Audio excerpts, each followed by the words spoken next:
Hello guys, good afternoon everyone. Welcome to my YouTube channel.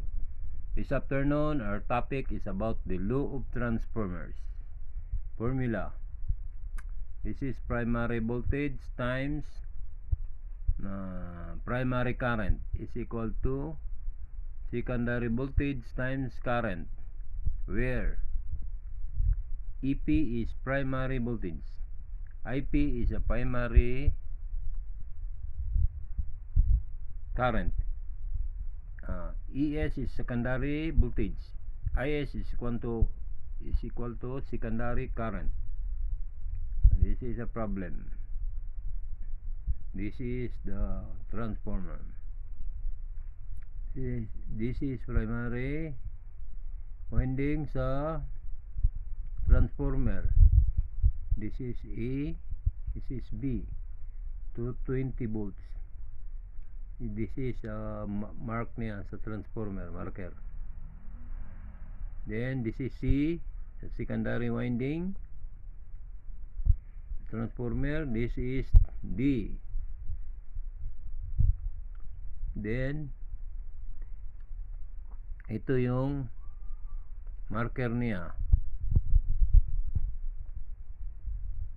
Then pareho lang sila ng marker, so the formula is added transformer. This is redraw. This is A, B, then arrow niya sa transformer. This is primary to 20 volts. Then B nakakonect sa C, then D. Then ang secondary winding is 127 volt.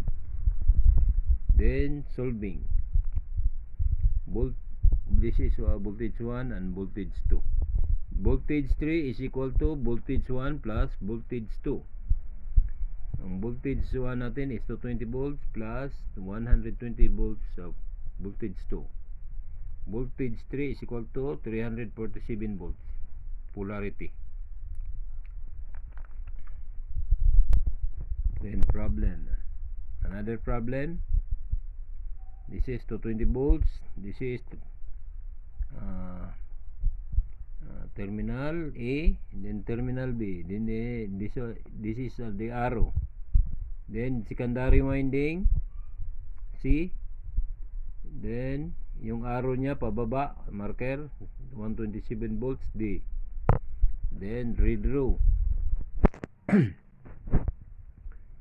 Redraw terminal A, this is arrow, terminal B, 220 volts primary winding. Then connect C, 127 volts, ni ang arrow pababa, terminal D.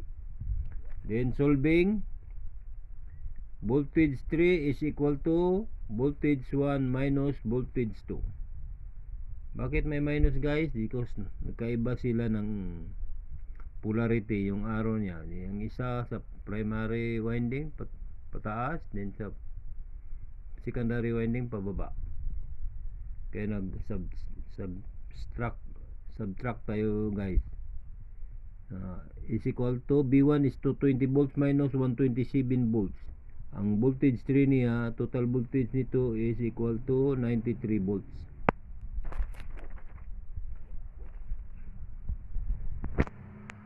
Bible verse of the day. Sa book of 1 Corinthians chapter 6 verse 9 to 10.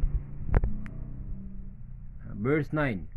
Know ye not that the unrighteous shall not inherit the kingdom of God? Be not deceived, neither fornicators, nor idolaters,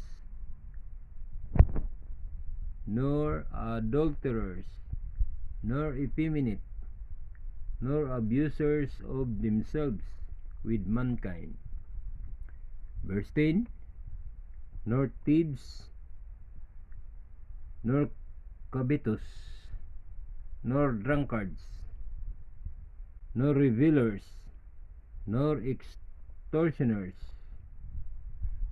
shall inherit the kingdom of God. 11. 9 to 10, 11.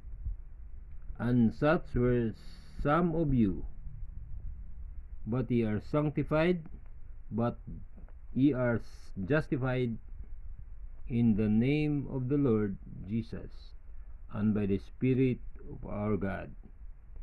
Thank you guys for watching. Please like, share, and subscribe to my YouTube channel. And please don't forget to hit the notification bell para updated ka sa next videos na akong i-upload. Thank you for watching guys, and God bless. To God be all the glory.